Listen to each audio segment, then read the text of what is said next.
Welcome to Insurance Suits, a podcast brought to you by AIMCO, the American Association of Insurance Management Consultants. I am Chantel Roberts. Hey, I'm Amy Johnson.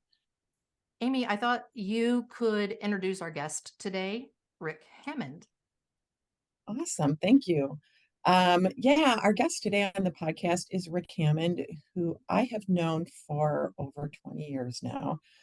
And I always tell this story, so Rick's heard it 4 billion times. But I interviewed with Rick the first year that I was licensed to practice when he was a partner at, I think, Chuhak and Texan. Welcome to the Insurance Suits podcast, a bi-monthly podcast brought to you by AIMCO, discussing the issues and the people who are involved in insurance. The views expressed by the moderators and guests represent their own views and opinions, and not necessarily the views and opinions of AIMCO, Insurance Suits, or its advertisers. And we both left the interview saying, you're nice. I like you, but you're not really what I'm looking for an associate or for a firm. So it was fine.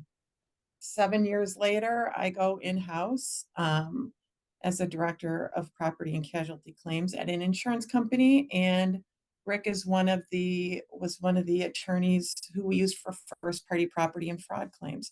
So I became a client. And then when I transitioned back 15 years later to private practice, Rick and I are having lunch, and he says, why don't you come over to the firm I'm at? I've been there about a year and a half, and I love it. So I did, and we became partners at the same law firm. And a year later, we tried a case together in federal court. So you never know who you're going to run into 20 years later, 5 years later. But Rick has become a really good friend of mine, and I'm super excited to have him here.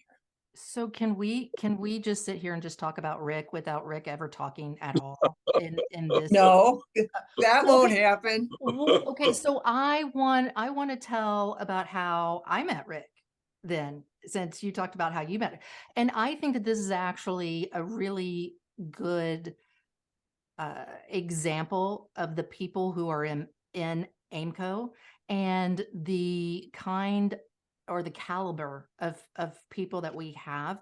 Is I followed Rick on LinkedIn, and he had put in a post about something, some kind of trial or jury verdict, or I don't really remember what it was. And so I DM'd him and I said, hey, I'm a newbie here as an expert witness. Can we do that? I mean, what happens if there's an appeal or, whatever? I've been kind of hesitant to do that. And he called me and we had a really long conversation, and I told him about AIMCO, and then he joined, and then he brought you on. So I kind of say, like, you're my grandbaby there, for bringing in that. But what I want to say is, my point is that Rick is so giving with his time that if you have a question or you have a query, he just reaches out to you, or you can reach out to him, and he's so open and honest with you about that. And I like that about all of our members, really. Yeah, so welcome, Rick. Well, thank you very much. I appreciate the kind words and comments. So it's been a while since you and I talked, actually, because I think you had been traveling for a bit. Give us an idea of what you've been up to lately, what you've been doing. Clearly, you are no longer one of my partners at the law firm, so I'd love to hear what's been going on. Well, I suppose just as a matter of background, people should know, what led me to where I am. I tell people that everything I've done in my career has kind of come together to prepare me for the work that I do right now. My first job out of undergraduate was as a claims adjuster, property claims adjuster, and an examiner, supervising other adjusters. From there, I became an agent and was a producer for a number of years. And but my dream, don't ask me why, but my dream was always to be a regulator. And so I accomplished that. I was appointed to the Illinois Department of Insurance. I started off as an administrative assistant, which is it's a higher level position than what the title may suggest. I came in as a supervisor in the consumer section, supervising representatives of the department that handled insurance complaints, and started law school during that period of time, not really for the purpose of practicing law. I had actually no desire whatsoever to practice law. I made up my mind that the last thing I wanted to do in life was to practice law. But I went to law school at night while working at the Department of Insurance. And before I left the department, I was promoted to be the head of the Illinois Department of Insurance's Chicago office. And in that role, I had a lot of hats as a hearing officer over regulatory issues, worked on legislative task forces, worked with the Office of Special Deputy dealing with distressed insurance companies. I was involved in regulating agent broker issues and various insurance company regulatory issues, Fair Claims Practices Act matters, and so forth. I did a lot of media work and public relations on behalf of the department. I left the department and became an executive director of a national trade association called the Insurance Committee for Arson Control, which represented the entire industry on anti-arson and insurance fraud related matters. Still in law school at night at that time. As soon as I'm getting close to graduating from law school, one of the Chicago insurance defense firms knocked on my door and said that they were interested in hiring me as an associate. And I thought, well, I suppose I could always, see what it's like to practice law, but really what I'm planning to do at that time was to, further my insurance career. Well, I started practicing law, and next thing I know, it's 35 years later. I practiced law as a coverage lawyer, bad faith primarily, and did a lot of other things as an attorney, but primarily I was an insurance law attorney and coverage and bad faith. Became involved in a lot of organizations, but I'll get to that later. But during the course of my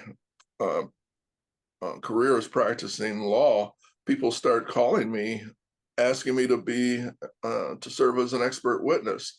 I had never thought about doing expert work, but people just start calling me out of the blue. And I attribute it to a couple of things. One is, my insurance industry experience, but two, my involvement with with many organizations. I'll just say that I've been an active member of a lot of well-known organizations. I was the president of the Illinois State Defense Bar.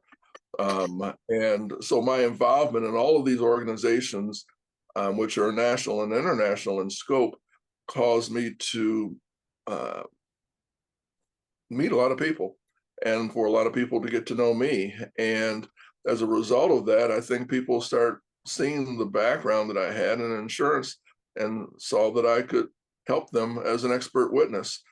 So my expert work started 20 years ago when I first got my case. My first case was a case out of St. Thomas, Virgin Islands. I never got to testify or go to trial there, but That's too bad. But in any event, I slowly started getting more and more calls, not marketing myself, but more and more calls. And the more I became involved in expert work, the more interested I became in doing more of it. By the time, and to your question, Amy, what am I up to now? And, we're no longer law partners. Well, when COVID hit, and we're now sheltered in place, and I built this home office where I'm sitting in right now, and I'm thinking, wow, maybe now's the time to do what I've been dreaming about, and that's to do expert work full time. And so I had built a very sizable law practice, and I decided to gift my practice to all of the attorneys that worked for me and left behind my entire book of business to the people that helped me build it. And I left with a handful of expert cases, like the cartoon character that walks off the cliff and doesn't, they just keep walking, they don't realize that there's nothing below them. I just decided to walk off that cliff. This episode of Insurance Suits is sponsored by the American Association of Insurance Management Consultants, or AMCO, a nonprofit trade association comprised of insurance and risk professionals ranging from actuarial, underwriting, acquisition and transactions, and adjuster, agent, and broker standards of care. Find out more at www.aaimco.com. But God is good. The calls started really increasing at that point. I started my own LLC and my own consulting firm. And I'm at the point now, and just actually my firm's anniversary is coming up shortly, in a matter of weeks, my 2-year anniversary, and I'm at the point now where I'm turning away business because, and I'll talk about the trials and tribulations of doing the type of work that we do, that's where I am, Amy. So I'm living my dream. I'm doing full-time work working full-time as an expert witness, and that's keeping me very, very busy. So that is clearly an impressive career that you've had. And what are you enjoying the most about your expert work versus compared to practicing law, for example? And frankly, what do you find the most challenging? Well, the first thing that I'll observe is your scenery in the background of your office there, Amy, which is the Chicago, Isn't it great? which I don't have to travel to. Yeah, which made me late this morning because I do. Yeah, I used to have that same scenery behind me, and so no. Here's the thing. I love, Chantal said something about being open, and it's not just me. Obviously, there's, many of us who just feel, that they are here to use what they have to help other people.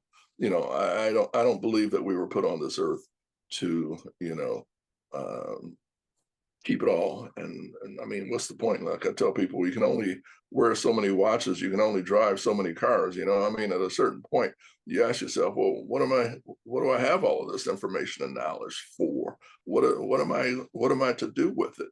Well, that's what I really enjoy is, I started off by saying, everything I've done in my career has prepared me for everything that I do. So I serve as an expert on claims related matter, claims handling. I was a former adjuster. I serve as an expert on agent broker matters. I'm a former producer. I serve as an expert on regulatory related issues. I'm a former regulator, arson and fraud, and I also, work as an adjunct professor teaching insurance law at Loyola University School of Law. And so that's another way that I can use all of the information that I have and share that with, budding lawyers. And I'll digress for just 1 second. It shocks me that insurance law is not, heck, a required course, first off, but at least a course that is part of the core curriculum of law schools.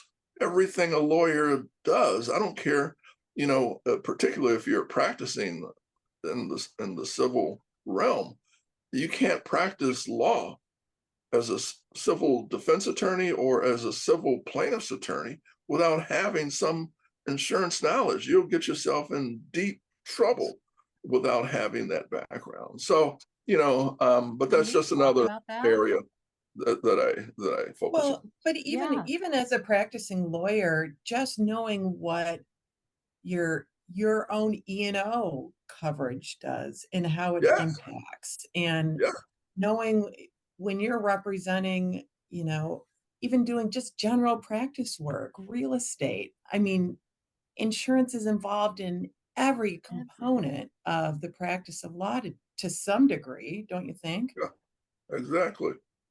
Chantal, you had something? Well, I was just going to say, can we talk about that? Because one of the things that just chaps my hide, I don't have the extensive background that you do. I was solely a claims adjuster, moved up into claims management. However, uh, I did have a case where I had my opinion at least partially thrown out because the opposing counsel had argued that I was making legal conclusions. And I say I will argue all day long with an attorney because an adjuster has to know how to read and understand the law. We may not be attorneys. I get it. I'm not practicing law, but all of the good faith claims handling or the unfair claims handling practices are usually codified. And so we need to know that. If we have to replace a roof or something, we need to know what the rules and regulations are, which may be codified in a particular area. For example, Texas, if you have already 3 layers of roof on your home, you can't put a 4th on. You got to strip it all the way down, even though you just have to replace that one area or something. I mean, these are the things that adjusters have to know. Anyway, that's my soapbox. I'm getting off now, so y'all go ahead. No, I think those are great points, and you touched on something. All three of us do expert work, and that's one of the areas that we all have to be careful about and mindful of is where the line is drawn. Chantal, you've learned where that line is that you can't cross as an expert and testifying and offering opinions. And we run across a lot of experts in our work, and it's always interesting when you're up against an opposing expert who doesn't even know a line exists, let Right. alone Yeah, that they're not supposed to cross it. absolutely. There just is no line. They just offer opinions all day long on legal interpretations and so forth. So, but no, you touched on a very important point, Chantel, and that is that we have to know where the lines are drawn as experts, because we can't help our clients if our opinions can't be used. Absolutely. Well, and I look at, like, I personally find one of the most challenging things in doing the expert work is, and it's challenging, but I love it, so which is a good thing, is getting all of this information and putting it into a report that not only can I stand behind, but but I'm proud of. And I find it very challenging in writing the report, especially since I am a lawyer, um, kind of taking that hat off, putting the expert hat on, and still being able to incorporate as context or background, I guess, um, the legal context in which I'm offering these opinions. And I think that'll kind of allows for me to get some of that legal stuff in there, but it's not opinion testimony. I'm not going to make an opinion that something is or isn't covered or isn't bad faith. Um, do you find do you find other challenges when you're writing a report or when you're giving it? The most challenging thing for me is depositions, but Yeah, I'm not a fan of depositions. Well, anyway, go ahead, Rick. what do you I want what to do you find learn. challenging? I want to learn from your font of wisdom, Rick. Well, I'll say this, I think to some degree, I have, let me give you an example, an analogy. I once heard Meryl Streep, one of the most famous actresses in the history, say that every time she finishes a movie, she wonders if her phone will ever ring again.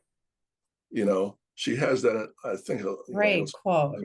called an imposter syndrome, that can I do this again at the level that I've done it in the past? And so, when I'll be very honest and straightforward, when I have submitted my work to my clients on the cases that I have handled, without exception, I receive a lot of compliments on, on my work product. And I'll talk about the tactics that I use in work that I do.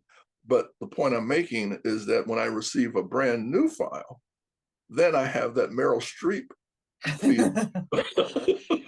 So you know what it's like. We receive thousands of pages of materials, and I think, wow, I have to read all of this stuff and break it down and make it make sense, know where the line is drawn that we talked about, and submit my report. It's a lot Without of exception, without exception, when I finish and I'm ready to hit that send button, I always look back at that report and think back to that first day and say, how the heck did I get that done? But each time it's like you're getting on a treadmill at the very beginning of a run, and you're starting all over again, and you're drawing deep into that well, that of knowledge and experience, and hoping to pull out that knowledge and experience to explain what you have reviewed and analyzed. So that's the challenge, Amy, is that, each time it's a start over again. And can I do it again? I've been retained now, as we speak, probably close to, I'm guessing, estimating about, I don't know, 70 times or so. And, but each time you feel like it's your very first case, like it's, okay, I got to do it again. I have to bring everything I've learned and know to the table. Well, I wonder what's more challenging. Okay, so as a lawyer, you've got a client that you're consistently getting business from, okay? And you try a case, you win it, you get summary judgment, you get a great settlement, everyone's happy. You and I both know as lawyers, a week from then, nobody really cares. You're only as good as your last 5 minutes after your last victory. Yes. So and so my Meryl Streep fear is, God, are they going to remember? Am I going to keep getting work from them? Well, of course I will be, because I am doing good work. It's not just that one file. But in the expert context, you're not necessarily consistently getting files in for expert opinions from the same carrier or the same lawyers. And so my Meryl Streep fear in that context is anyone else going to know about me? Am I going to get another file in? I'm not sure which one is more stressful. Well, a couple of things. One, word gets around.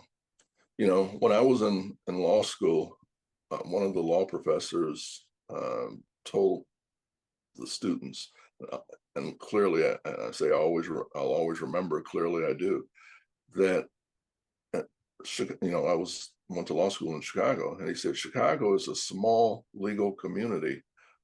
Excuse me, That's right. Chicago is a big city, but a very small legal community. And what I've come to learn is that the United States is a big country, but it's a very small legal community, but a very small insurance industry community. Word gets around. If you visit my website, you'll see that my slogan is when experience and reputation matters. Experience, I've talked about that. Reputation is what we're talking about now. And so your reputation gets around to other lawyers and the insurance industry. If you do a great job, that those lawyers talk. Amy, how many times are we, when we were partners, do we receive an email from other partners? Hey, does anyone know someone that can serve as an expert? Or does anyone, excuse me, Right.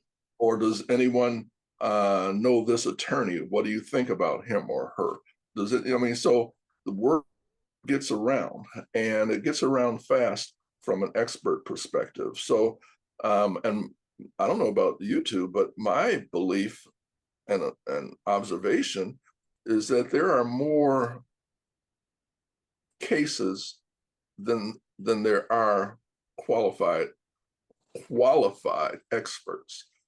We are a commodity, and we are too few for the amount of work that's out there. So people are hungry for qualified experts. Now, we've all seen people that can say, "Oh, I can be an expert," or, "Oh, I can be a coverage attorney."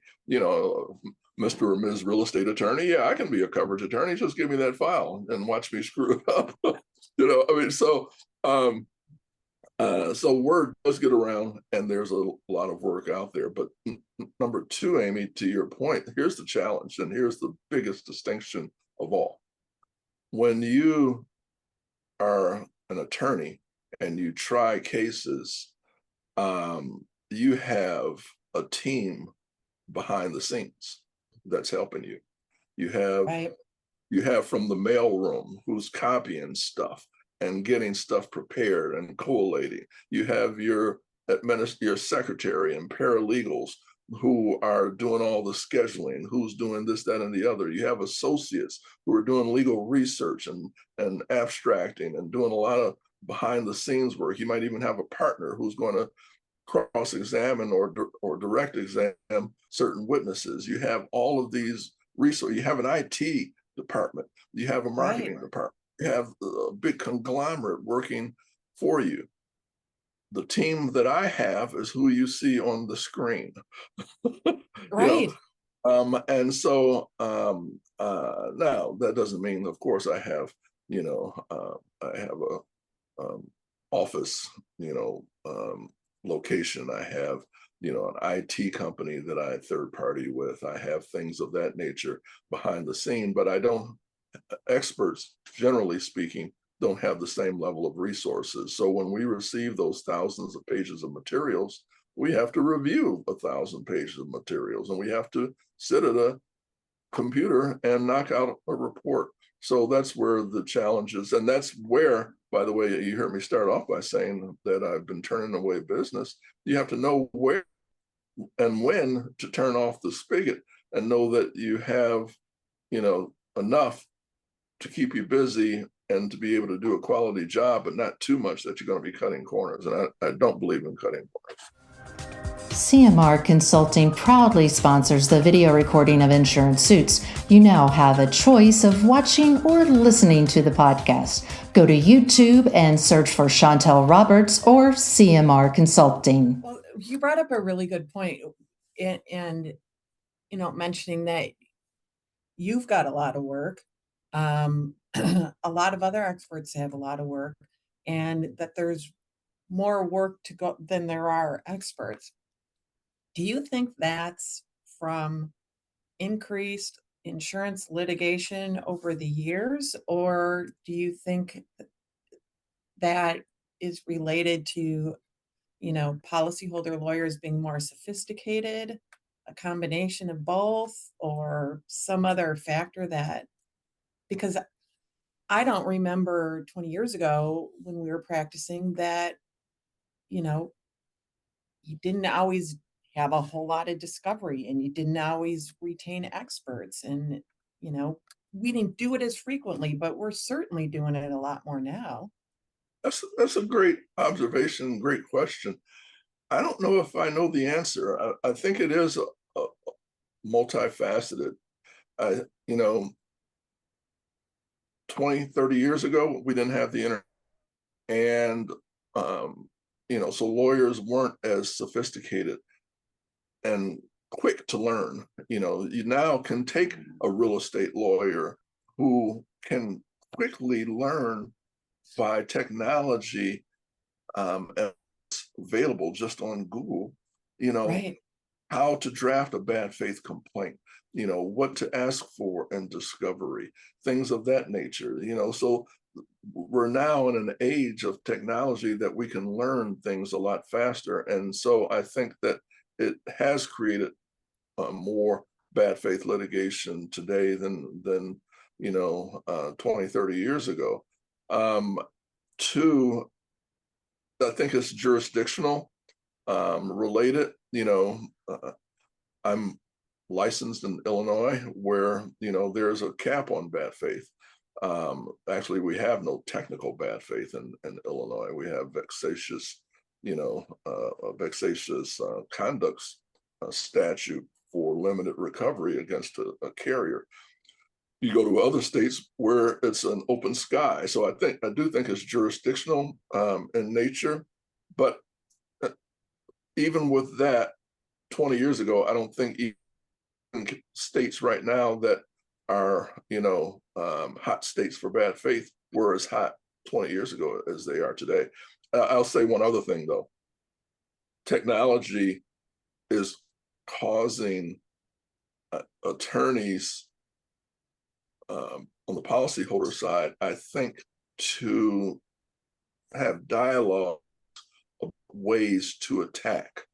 And so, you know, it's interesting that, you know, I'll get a case, and I'm in that situation right now, you know, where a case in one state has very similar tactics, language, allegations, strategies, on another case that I'm working on the other side of the country. They're almost identical in nature. I'm like, wait a minute. And then I get a call from a third, you know, person, which is exactly what happened in a third state in a different part of the country. And these are virtually identical allegations, you know, even language. And I'm thinking, okay, and these are new issues that I won't go into, and I prefer not to talk about, quite honestly. Sure. Amy, but excuse me, Rick, I was going to say, Amy, if you remember our conversation with, I think it was Scott Bushnell, he was talking about how he's seen an increase, and I think it was Scott. And what he was saying is that it's his, or it seems to him that more attorneys are automatically filing suit, and it's not a settlement strategy. You have a litigation strategy. that's a great point, Chantal. Yeah. That is a great point, you know, and wow, I like that, because that's what I'm seeing. You know, I'm seeing that, you know, these cases that I just talked about is exactly what Chantal just touched on. It's as if out of the gate, we're looking at we're looking at bad faith from the first day the claim is filed, you know, building a bad faith case. Yeah, and so, right. you know, and so, but in my example though, is taking Chantal's point, but basing it on a certain type of claim coverage scenario. So what does that tell me? What that tells me is that there's chatter, and comparing notes. And, which is okay. I'm not saying any of this, by the way, is wrong. Nothing is wrong about what we're talking about. This is, this is what attorneys are supposed to do. They're supposed to, you know, um, zealously represent their policyholder clients. They're supposed to look for issues that will further their clients' interest. So I don't want anything to be mistaken to say this is terrible information or terrible news. I suppose it's terrible news for the insurance industry, but There could be more collaboration or coordination on the insurance industry side too. I yeah, I mean, think there is. Yeah, to Rick's point, I have heard that many defense attorney complain or lament, I guess is a better word, that the trial bar, the plaintiff bar, does speak to one another better than the defense bar.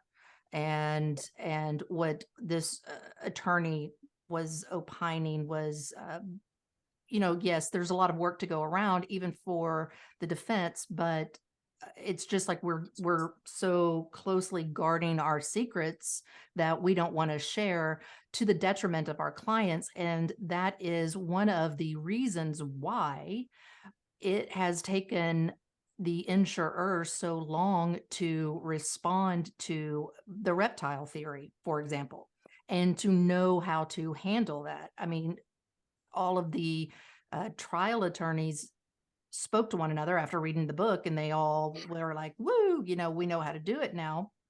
And it has taken defense, being the insurer side, a while to figure out how to respond to these sorts of things.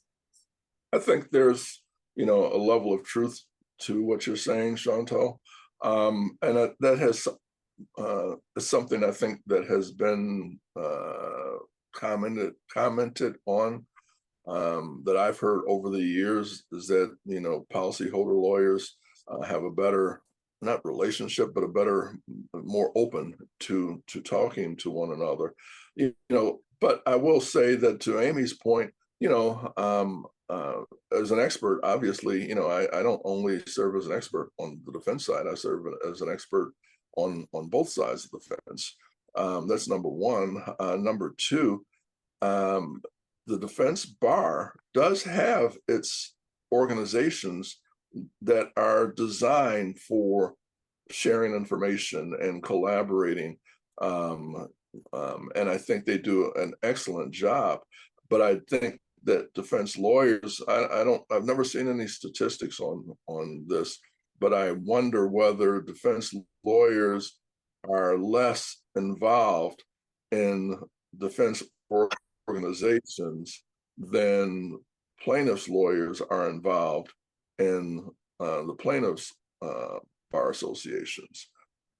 I don't know the answer to that, but I think that that's part of the problem and part of the issue on the defense side. Hey, Rick, what would be one nugget that listeners should take away from your comments today? Well, I suppose, it depends on who the listener is. If the listener is an insurance industry claims person, I think that, number one, the takeaway is, when you're thinking about hiring an expert,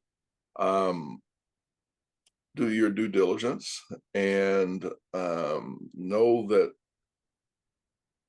at least in Rick Hammond's opinion, that there are, fewer qualified experts than there are cases. So you have to be careful about who you consider qualified to handle your particular case. If the listener is another expert, I think that, knowing where the lines are drawn, knowing when you're capped out, knowing, that, you want to deliver a quality product to your client and have the requisite time to do that. And you're not, dealing with an expert who is so stretched that they can only, you know, do a halfway job. To other to lawyers, I think lawyers for the most part do a great job at selecting their experts. Here's the takeaway for the lawyers is, when you're seeking to hire an expert, don't wait until the last minute. I was just Yes. thinking that when you were Yes. talking about the adjuster. Yeah. Like sometimes it's worth it so you can lock someone in early who's going to do what you take the right position. In the first 3 minutes of a call with a potential client, my question is, what is the deadline? Because and music to my ears is when someone says there is no deadline. Exactly. But scratching on a blackboard is when someone says the deadline is next week. So then I'll say you're breaking up. No, but I mean, I think that's the thing for the attorneys is, not waiting until the last minute to hire the person that you're looking for. So where can people find you online? We know LinkedIn because I found you via LinkedIn. My website is insurancelawconsultants.com, and that's consultants plural. So www.insurancelawconsultants.com, and you'll find me, or just put Rick Hammond in Google, expert or attorney, and I think you won't have any trouble finding me. I've written probably I don't know, 200-300 articles, and Right. Your CV is an article in and of itself, right? So yeah, just put Rick Hammond in Google, and I think I'll pop up. Great. Rick, Well, it's been so good to catch up with you. It's nice to see your smiley face. yes. Well, thanks so much. Although Thanks. I do have to say before we leave, I was a little disappointed because I believe when you were interviewed, so to speak, I use that term loosely, for AIMCO. And if you're listening and you are an expert or you're a consultant and you want to join, go to aimco.com, AAIMCO.com. But I believe I was told that you had like a whole background of like guitars or something, and I kind of wanted to see that. Oh, there's The your keyboard. keyboard. Yes. The keyboard. Yes. Or if you want one more. Oh, yeah. There you go. So That's awesome. For our listeners, of course, CMR Consulting has the video on this, so you can go to the YouTube station or channel and see Rick's synthesizers, I guess is what they're called, or keyboards. Anyway, yeah. So well, the reason I do expert work is because I can never. I have to pay people to listen to me do this. Wait till we hit the piano bar circuit. Yay. Yeah, right. Well, listen, this wraps up another Insurance Suits podcast. I'm Chantel Roberts, and I'd like to thank my co-host, Amy Johnson, and Rick Hammond for joining us today. We'll be back in 2 weeks. Please like, follow, and subscribe to our podcast on your favorite distribution channel and give us a review. If you need insurance consultants or expert witnesses, as I mentioned previously, you can go to AIMCO, www.AAIMCO.com. Or again, if you are a consultant or an expert witness, go to our page to learn more about us. Thank you so much, Rick. We've enjoyed having you. Thanks, Rick. Sounds good. Thank you. Appreciate it. We'll talk soon. All right. Take care. Bye-bye. Bye. Bye.